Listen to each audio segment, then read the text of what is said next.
Hi everyone, Kieran Brown here, and welcome to the video. Today I'm going to be talking about discipline and fat loss. So here's a picture from when I was working a 9 to 5 job, and some of my colleagues would kindly buy me some gifts. Luckily, I wasn't on a cut at this point, but when I have been on a cut previously, quite often, colleagues would gift you like chocolate or sweets or some unhealthy food.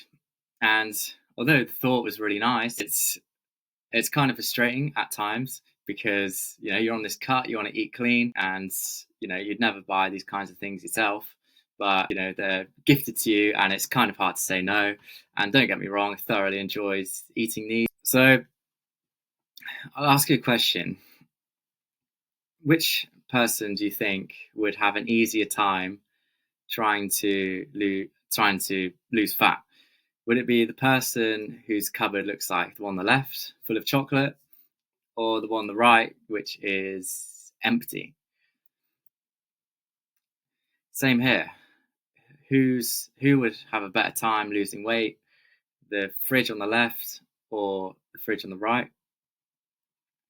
If you are a gambler and you're addicted to gambling, would it be easier to gamble in a casino or out in the countryside with no internet connection? So the answers to these questions might seem obvious, but what does this mean?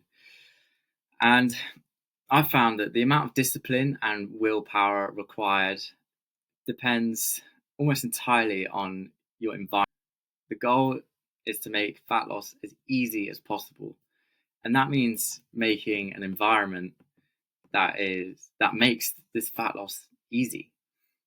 And by doing this, you will require far less discipline and far less willpower.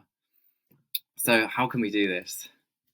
Well, think about the places where you're likely to deviate from your diet. You've got this meal plan, all the macros are laid out, it's food you enjoy, it's convenient, it's easy to make, and you're plodding along, eating that day by day, seeing some good results. What might get in the way of that? Well, it might be going down the pub with your mates and having a couple pints. It might be going to a restaurant and having a really high calorie meal. It might just be going to a mate's house and you're getting a takeaway. It might be a night out where you're drinking a lot of alcohol. And you want to try and minimize times in these places. You don't have to eliminate it totally. If you want to, for like a 12-week period whilst you're trying to achieve a transformation, then great. But it's not necessary to eliminate it, but definitely try to minimize it as much as possible.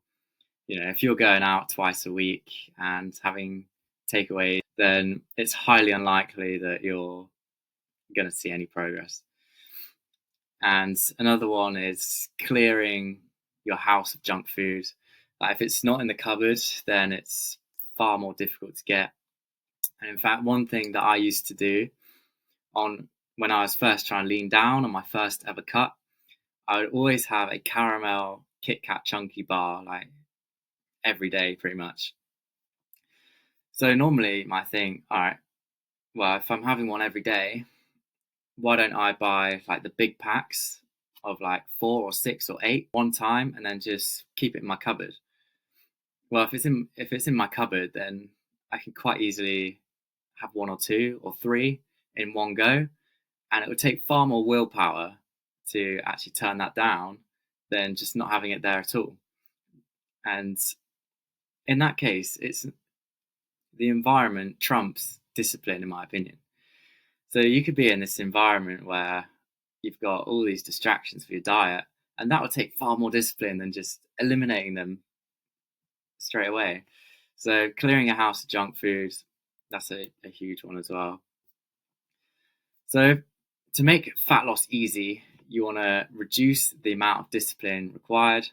Willpower is a terrible fat loss strategy. And once you sort of create an environment conducive to your goals, conducive to fat loss, you won't believe how easy it is all along. If you are prone to eating like a bunch of chocolate, like I was, then it's amazing how little discipline and willpower it takes to when it's just not in your house. This is a far more effective long-term strategy, in my opinion.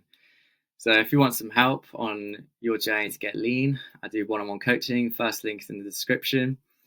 Thanks very much for watching, and I will see you tomorrow.